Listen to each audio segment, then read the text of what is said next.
المغضوب عليهم ولا الضالين. ألا إن أولياء الله لا خوف عليهم ولا هم يحزنون الذين آمنوا وكانوا يتقون لهم البشرى في الحياة الدنيا وفي الآخرة لا تبديل لكلمات الله ذلك هو الفوز العظيم. سنو کہ یقیناً اللہ کے دوست ہی ہیں جن پر کوئی خوف نہیں اور نہ وہ غمگین ہوں گے. وہ لوگ جو ایمان لائے اور تقوی پر عمل پیرا تھے، ان کے لیے دنیا کی زندگی میں بھی خوشخبری ہے اور آخرت میں بھی اللہ کے کلمات میں کوئی تبدیلی نہیں. یہی وہ بہت بڑی کامیابی ہے. اسی آیت کی تفسیر میں ایک حدیث موجود ہے، تو سب سے پہلے میں اس متعلقہ حدیث کو پڑھتا ہوں.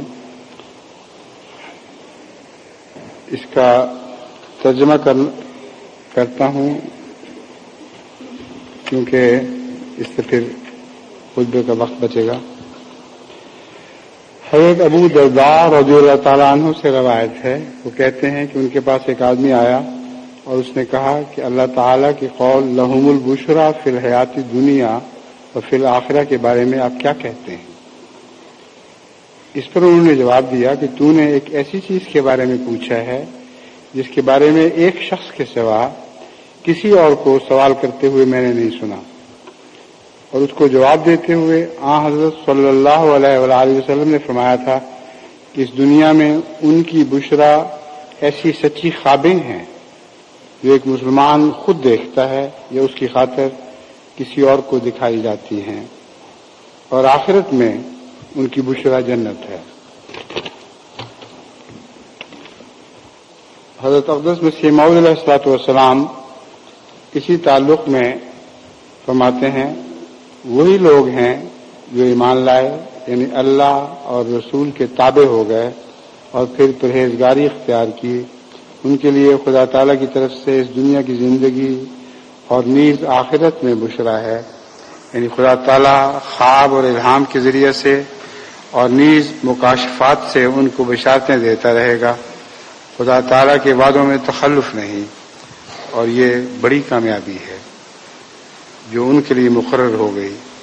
یعنی اس کامیابی کے ذریعے سے ان میں اور غیروں میں فرق ہو جائے گا، اور جو سچے نجات یافتہ نہیں ان کے مقابلے میں دم نہیں مار سکیں گے.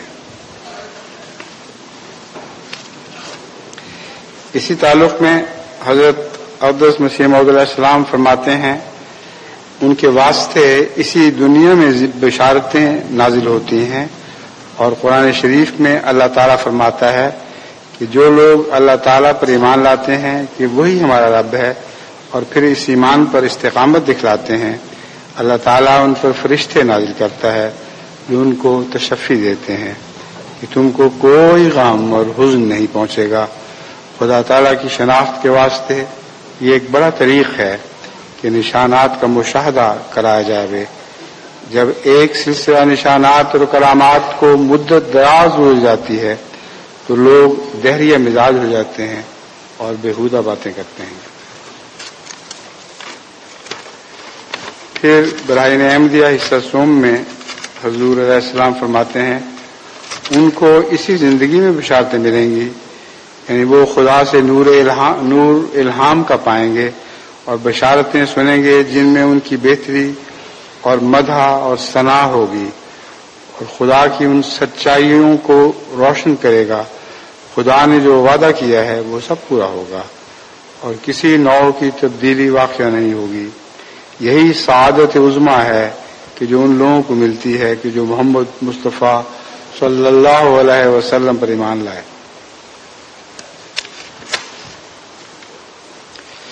پھر حضرت اقدس مسیح موعود علیہ السلام فرماتے ہیں تیسری ان کی یہ نشانی ہے کہ انہیں بشارتیں ملتی رہتی ہیں اس جہان میں بھی اور دوسرے جہان میں بھی۔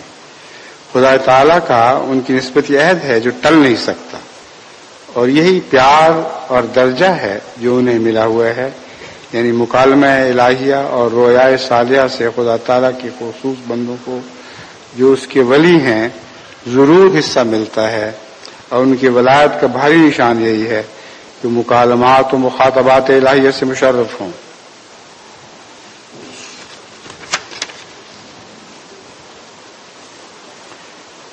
پھر حضرت اقدس مسیح موعود علیہ السلام فرماتے ہیں مسلمانوں کو سچی خوابیں کثرت سے آتی ہیں، جیسا ان کی نسبت خدا تعالیٰ نے آپ وعدہ دے رکھا ہے اور فرمایا ہے لہم البشریٰ فی الحیات دنیا۔ اس مضمون کا تعلق آئندہ جو خطابات ہیں ان سے بڑا گہرا ہے، کیونکہ آپ بکثرت خدا کے سچے بندوں کی تائید رویائے صالحہ کے ذریعے دیکھیں گے، اور یہ جو کثرت کے ساتھ سلسلہ پھیلتا چلا جا رہا ہے اس میں سچی خوابوں کا بہت گہرا تعلق ہے۔ کچھ پہلے دکھائی جاتی ہیں جن کے نتیجے میں پھر لوگ آگے ایمان لاتے ہیں، اور کچھ نئے ایمان لانے والوں کو دل کی تقویت کی خاطر ان کو سچی خوابیں دکھائی جاتی ہیں۔ غزی کے یہ سلسلہ ہے جو اب بڑھتا اور پھیلتا چلا جا رہا ہے۔ حضرت مسیح علیہ السلام فرماتے ہیں کفار اور منکرین اسلام کو اس کثرت سے سچی خوابیں ہرگز نصیب نہیں ہوتی، بلکہ ان کا ہزارواں حصہ بھی نصیب نہیں ہوتا۔ چنانچہ اس کا ثبوت ہماری ان ہزارہا سچی خوابوں کے ثبوت سے ہو سکتا ہے جن کو ہم نے قبل از وقوع صدہا مسلمانوں اور ہندوؤں کو بتلا دیا ہے، اور جن کے مقابلے سے غیر قوموں کا عاجز ہونا ہم ابتدا سے دعویٰ کر رہے ہیں۔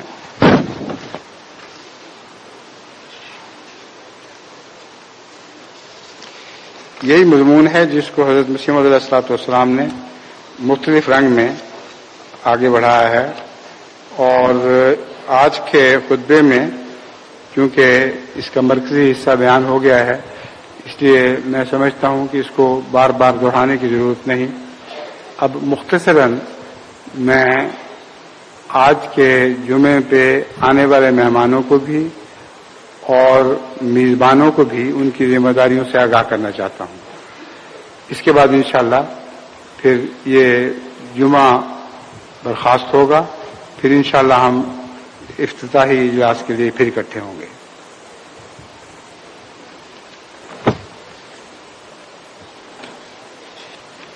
استقلال اور ہمت اور صبر، یہ بار بار نصیحت ہے جو دہرائی گئی ہے، یہ خلاصہ کلام ہے ان ساری تحریرات کا۔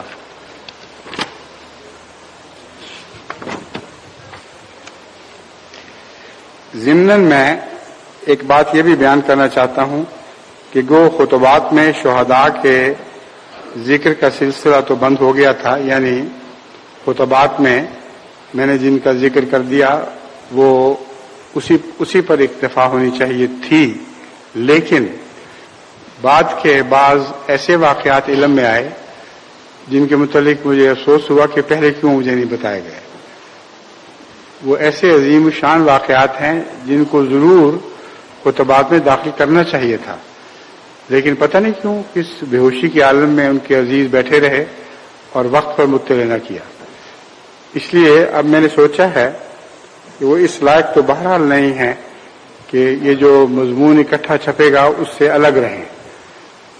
اس لیے اب انشاءاللہ تعالی میں نے ہدایت کر دی ہے، وہ جو ان کے شہداء کے تذکرے ہیں ان کو مناسب جگہ پہ داخل کر لیا جائے گا، اور نیچے نوٹ دے دیں گے کہ اگرچہ میں خطبات میں ان کو بیان نہیں کر سکا، مگر یہ بھی واقعات ایسے ہیں جو حق رکھتے ہیں کہ اس چھپے ہوئے مضمون میں داخل ہوں، تو اس سے انشاءاللہ تعالی یہ سلسلہ بھی مکمل ہو جائے گا۔ اب میں جیسا کہ میں نے عرض کیا تھا مختصر ہدایات میزبانوں کے لیے بھی پیش کرتا ہوں اور مہمانوں کے لیے بھی۔ جلسہ سالانہ کے مہمانوں سے عزت و اکرام اور محبت کا سلوک کریں۔ مہمانوں کی بے لوث خدمت کریں. یہ وہ جذبہ ہے جس سے انسان فطری طور پر سرشار ہوتا ہے اور اس میں تصنع اور تکلف کا کوئی دخل نہیں. حضرت اقدس مسیح موعود علیہ الصلوۃ والسلام اسی فطری جذبے سے سرشار ہو کر دن رات مہمانوں کی خدمت کرتے تھے. آپ کا گھر تھا کہ مہمان خانہ بنا ہوا تھا. جہاں تک توفیق ملی، جب تک توفیق ملی، ان کے ساتھ بیٹھ کر کھانا کھایا کرتے تھے اور وہی کھاتے تھے جو سب کھاتے تھے. بعد میں بیماری کی وجہ سے مجبوراً آپ کو الگ کھانا پڑا، لیکن اس میں بھی کوئی تکلف نہیں تھا. اس لیے اس موقع پر ہم کوشش یہی کرتے ہیں کہ اس سنت کو جاری رکھا جائے، لیکن اس میں ایک غلط فہمی بھی ہے جو دور ہو جانی چاہیے. جو معزز مہمان باہر سے تشریف لائے ہوئے ہیں اور کثرت ان میں ایسے ہیں جن کی جو احمدی نہیں ہیں یا احمدی ہیں بھی، تو کھانے کے معاملے میں احتیاط ضروری ہے کہ ان کے کھانے میں ان کے مزاج کے خلاف چیز داخل نہ ہو. اور یہ بھی حضرت مسیح موعود علیہ السلام کی سنت ہی تھی کہ جتنے بھی مہمان بیرونی آیا کرتے تھے حسب مراتب اور حسب مزاج جس حد تک خدمت ہو سکتی تھی ان کی جاتی تھی. اس لیے ہر احمدی جو اس جلسے میں شامل ہے وہ غلطی سے یہ نہ سمجھے کہ یہ خاص سلوک کیا جا رہا ہے بعض مہمانوں سے. خاص تو ہے مگر ایسا خاص ہے جس کے وہ مستحق ہیں. بس اس پہلو سے میں سمجھتا ہوں کہ آپ اچھی طرح متنبع رہیں. کھانا تو عام کھانا تو ایک ہی پکے گا اور خصوصی کھانا ضرورت کے مطابق تقسیم ہوگا. بعض کشمیر کے علاقے سے آنے والے چاول پسند کرتے ہیں، بعض بنگال کے علاقے سے آنے والے چاول پسند کرتے ہیں، ان کے لیے چاولوں کا بھی انتظام ہے. کوشش یہ کی گئی ہے کہ ہر ضرورت جس طرح بھی ممکن ہے اسے پورا کیا جائے. اب جو انگلستان کے رہنے والے عام احمدی ہیں ان کو بھی چاہیے کہ ذوق و شوق سے نہ صرف مہمانوں کی خدمت کریں بلکہ جلسے میں بھی شریک ہوں. مہمانوں کی خدمت ان کو جلسے میں شرکت سے باز نہ رکھے. بہت یہاں کی جماعت خدمت کرتی ہے. بکثرت رشتے دار ہیں جو اپنے گھروں میں آ کے ٹھہرتے ہیں، یعنی اپنے عزیزوں کے گھروں میں ٹھہرتے ہیں، اور جلسہ سالانہ کا ایک ایسا منظر پیش ہوتا ہے کہ ویسا دنیا میں کہیں اور پیش نہیں ہو رہا. اتنے مہمان کہ دروازہ کھولنے کی بھی طاقت نہیں، پھنس جاتے ہیں. اور جب دروازے کو گھیرتے ہیں تو مہمان کو اٹھنا پڑتا ہے تاکہ وہ آنے والے کے لیے دروازہ کھولے. لیکن اسی طرح اللہ تعالیٰ کے فضل سے یہ گزارا ہوتا ہے، اور جو اس کا مزہ ہے وہ گھر کے کھلے کمروں کا نہیں ہے. یہ لذت اٹھانے والے ہی جانتے ہیں. اور پرانے زمانے میں بسا اوقات مجھے بھی اس کی توفیق ملا کرتی تھی، اب حالات بدل چکے ہیں. بہرحال جو میزبان ہیں ان کو اپنے گھر اپنے دل کی فراخی کی طرح کھلے کرنے چاہیے اور خدمت کرنی چاہیے، لیکن جلسے سے محروم نہ رہیں. کیونکہ مہمانی کا مقصد یہ تو نہیں کہ ان کو کھانا کھلایا جائے. اصل مہمانی کا مقصد ہے کہ روحانی مائدہ دیا جائے اور روحانی کھانا خود بھی کھائیں اور ان کو بھی کھلائیں.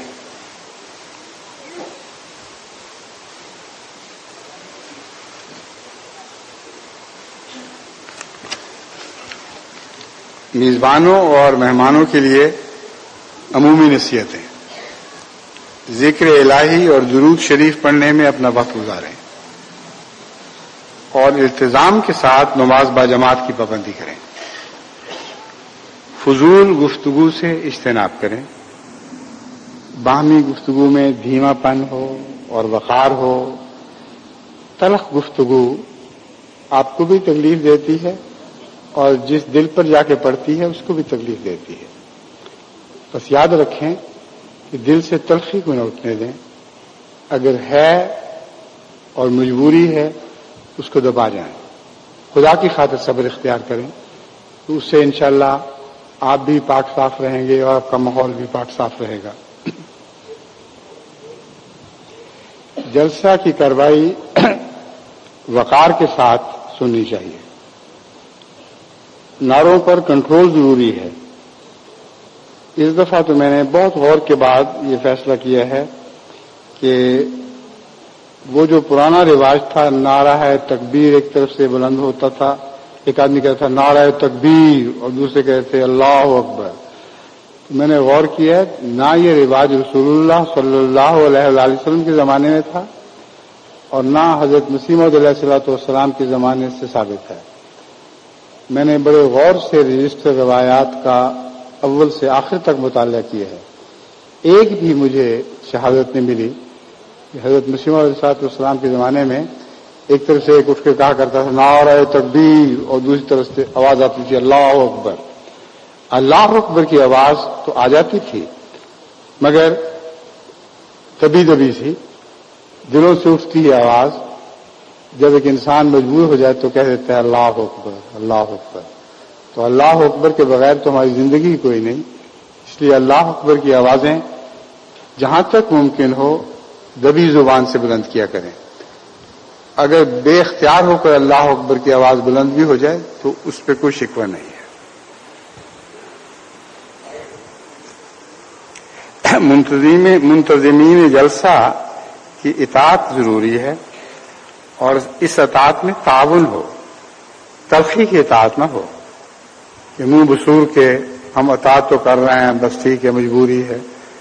ایسی اطاعت کریں کہ جس کی اطاعت کی جاتے ہی کا دل بھی خوش ہو جائے، وہ دیکھے کہ اس کو کوئی فضیلت نہیں ہے پھر بھی خدا کی خاطر اب اس کے سامنے گردن جھکائے ہوئے ہیں۔ یہ وہ اطاعت ہے جو سچی احمدیت کی اطاعت کی روح ہے، اور میں امید رکھتا ہوں کہ جلسے میں آپ اس روح سے بھی کام لیں گے انشاءاللہ۔ صفائی تو مومن کی ذات کا حصہ ہے۔ حضرت رسول اللہ صلی اللہ علیہ وآلہ وسلم نے صفائی پر اتنا زور دیا ہے کہ ظاہری صفائی میں دیکھا نہیں آپ نے، وضو سے پہلے کے احکامات اور تفصیلی احکامات، کثرت کے ساتھ صفائی کا حکم ہے جس کی کوئی مثال دنیا کے کسی مذہب میں نہیں ملتی، اور اس صفائی کا اندرونی صفائی سے گہرا تعلق ہے۔ بس اگر دل کو پاکیزہ کرنا چاہتے ہیں تو بدن کو بھی پاکیزہ رکھیں اور لوگوں کے اٹھنے بیٹھنے کی جگہ کو بھی پاکیزہ رکھیں۔ دیکھیں حضرت اقدس حضرت ابراہیم علیہ السلام اور حضرت اسماعیل علیہ السلام کو یہی نصیحت تھی کہ آنے والوں کے لیے گھر کو پاک صاف رکھو۔ بس آپ بھی اپنے ماحول کو ہر پہلو سے پاک و صاف رکھیں۔ اب ایک چیز ہے جس کی طرف میں متوجہ کرنا چاہتا ہوں کہ کھانا ضائع نہ ہونے دیں۔ رسول اللہ صلی اللہ علیہ وآلہ وسلم کی نصیحت ہے ہمیشہ کے لیے کہ خدا کے رزق کی قدر کریں، پانی کی بھی اور کھانے کی بھی۔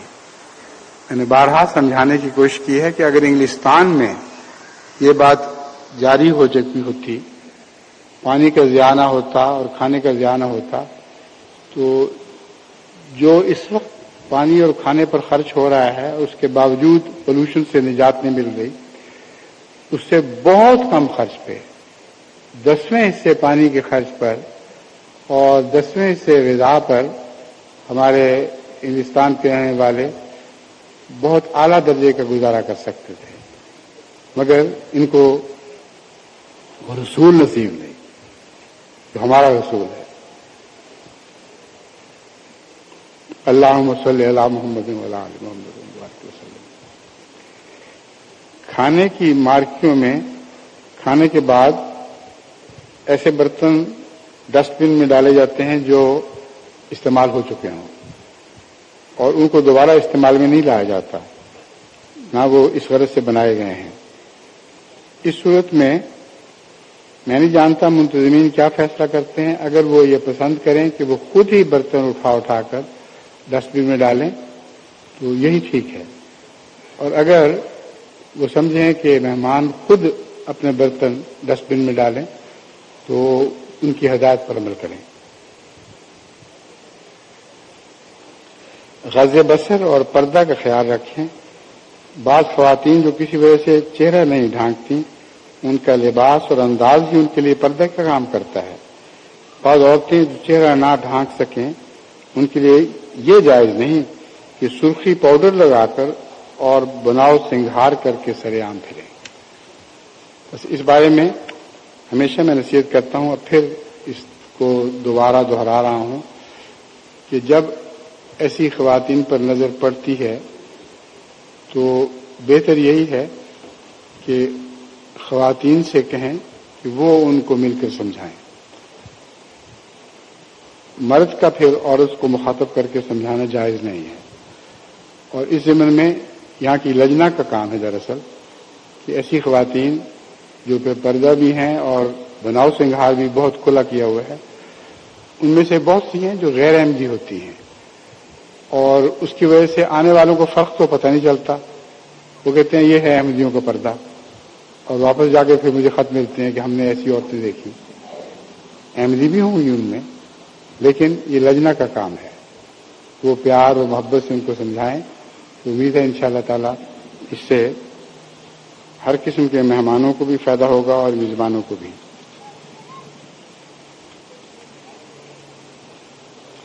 اگر نماز اور جلسے کے دوران کوئی بچہ روئے تو اس کو فوراً الگ لے جانا چاہیے. اور غالباً اس دفعہ پہلے کی طرح یہ بھی انتظام ہے کہ وہ عورتیں جو بچوں والی ہیں ان کے لیے الگ مارکی موجود ہے. اگر کوئی بچہ روئے تو اس کو اس مارکی میں منتقل کیا جا سکتا ہے. غسل خانوں کی صفائی کا خاص خیال رکھیں. بہت سے پاکستانی ایسے آنے والے ہیں جن کو یہاں کے جو غسل خانے ہیں ان کی سے واقفیت نہیں ہے اور یہ بھی نہیں پتا کہ بہت سی چیزیں ڈسپوز کرنے والی ساتھ جو برتن پڑا ہوتا ہے اس میں پھینکنی چاہیے، ٹوائلٹ کے اندر نہیں پھینکنی چاہیے، کیونکہ اس کے نتیجے میں پھر ٹوائلٹ بلاک ہو جاتا ہے اور ہر آنے والے مہمان کو تکلیف پہنچتی ہے. تو امید رکھتا ہوں کہ آپ اس بات کا بھی خاص خیال رکھیں گے. جہاں تک لندن میں گاڑیاں پارک کرتے وقت خاص توجہ کی ضرورت ہے، یہاں جو پارکنگ ہو رہی ہے وہ تو آپ کو پتہ ہی ہے، معاونین آپ کو سمجھا دیں گے، آپ ان سے تعاون کرتے ہیں اور کرتے رہیں گے انشاءاللہ. لیکن لندن میں یہ مشکل ہے کہ بعض گھروں کے سامنے اپنی گاڑیاں پارک کر دیتے ہیں جس سے ہمسایوں کو تکلیف ہوتی ہے. اور اگر پتہ ہو کہ یہ احمدی ہیں جو جلسے پر آئے ہوئے ہیں تو پھر اور بھی زیادہ مترفع ہو جاتے ہیں. اس لیے ہرگز کسی کو تکلیف نہیں دینی، کسی کا راستہ نہیں روکنا، کسی کے راستے میں گاڑی نہیں کھڑی کرنی. اگر مجبوراً گاڑی پارک کرنے کی وہاں موجود جگہ نہ ہو تو دور بے شک کریں، وہاں سے پیدل آ جائیں، مگر گاڑی اپنی سہولت کی خاطر لوگوں کی تکلیف کا موجب نہ بنائیں.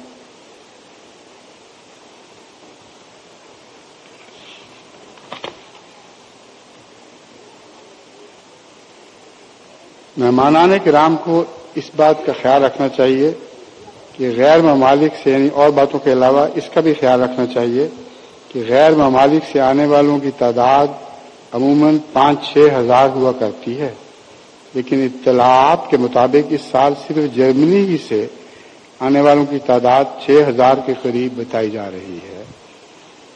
سب کی سہولت اور آرام کے لیے ہر ممکن کوشش کی جائے گی. اگر محدود جگہ یا محدود کھانے پینے کی سہولت کی وجہ سے حسب منشا کسی کا انتظام نہ ہو تو خوشی سے برداشت کرے. یہ بھی للہ صبر ہے اور اس کی اللہ ان کو دنیا اور آخرت میں جزا دے گا. چند دن کی بات ہے، یہ گزر جائیں گے، پھر اپنے گھروں کو واپس لوٹیں گے خیریت کے ساتھ. اور اب واپس امید رکھتا ہوں کہ اس جلسے کے تذکرے بھی ساتھ واپس لے کے جائیں گے. اور اگر انتظامات میں کوئی کمزوری دیکھیں تو آپس میں تذکرہ نہ کیا کریں. متعلقہ منتظم کو توجہ دینا ضروری ہے اور یہ آپ کا احسان ہوگا کہ آپ بر وقت متعلقہ منتظم کو توجہ دلا دیں.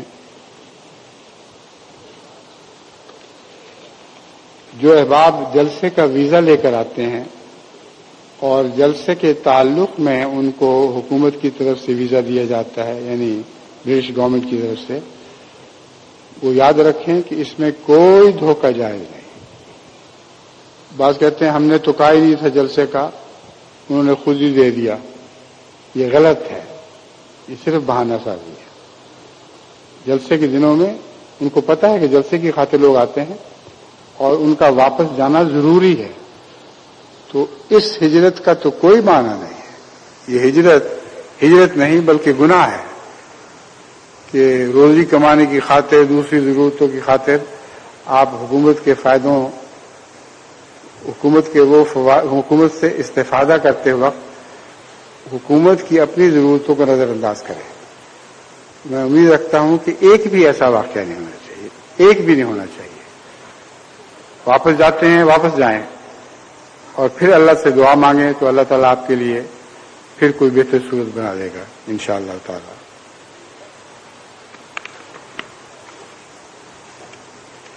آخر پر میں حضرت اقدس مسیح موعود علیہ الصلوۃ والسلام کا ایک اقتباس پڑھ کر اب اس خطاب کو ختم کرتا ہوں۔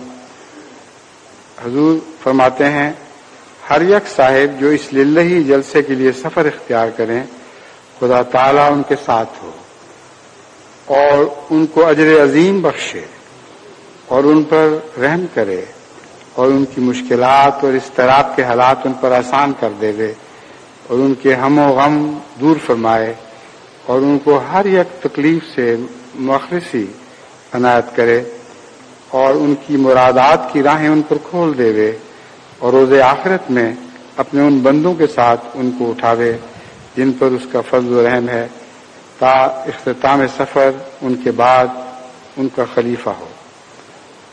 بہت عظیم کلام ہے، تا اختتام سفر ان کے بعد ان کا خلیفہ ہو، یعنی خدا ہی ان کے پیچھے ان کے کاموں کا نگران ہو، ان کے رہنے والوں کی حفاظت فرمائے۔ تو بعض دفعہ خدا کا خلیفہ ہوتا ہے، بعض دفعہ خدا خلیفہ بن جاتا ہے۔ یہ بہت ہی گہرا عارفانہ نقطہ ہے۔ اے خدا، اے ذو المجد والعطا اور رحیم اور مشکل کشا، یہ تمام دعائیں قبول کر اور ہمیں ہمارے مخالفوں پر روشن نشانوں کے ساتھ غلبہ عطا فرما کہ ہر یک قوت اور طاقت تجھی کو ہے، آمین ثم آمین۔ آخر پر ایک دفعہ پھر وہ تاکید کرنی چاہتا ہوں جو بار بار کر چکا ہوں۔ اللہ آپ کو خیریت سے لایا ہے، میں امید رکھتا ہوں کہ کسی کو کوئی صدمہ نہیں پہنچا ہوگا سفر کے دوران۔ اب واپسی بھی پوری احتیاطوں سے آ جائے، ایک ایک وجود آپ کی کار میں سفر کرنے والا اس بات کا نگران رہے کہ طاقت سے بڑھ کر بوجھ نہیں اٹھایا جا رہا۔ نیند آتی ہے تو ایک جگہ کھڑی کرے کار اور وہاں آرام سے سو جائیں، اور جو نصیحتیں آپ کو دی جاتی ہیں کار کے سامنے لگانے کے لیے ان کو سامنے رکھا کریں۔ آپ کو یاد رکھنا چاہیے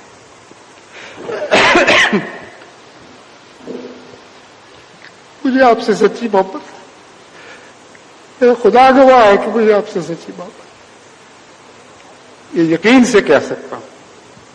آپ کا دکھ مجھے بے حد بے چین کرتا ہے، اس خدا کے لیے میری بے چینی کی خاطر ہی یہ احتیاطیں برتیں، یہ آپ کا مجھ پر احسان ہوگا۔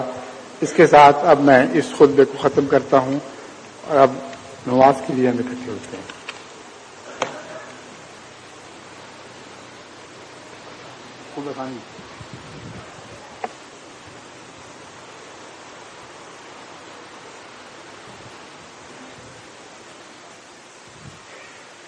الحمد لله نحمده ونستعينه ونستغفره ونؤمن به ونتوكل عليه ونعوذ بالله من شرور أنفسنا ومن سيئات أعمالنا من يهده الله فلا مضل له ومن يضلله فلا هادي له ونشهد أن لا إله إلا الله وحده لا شريك له ونشهد أن محمدا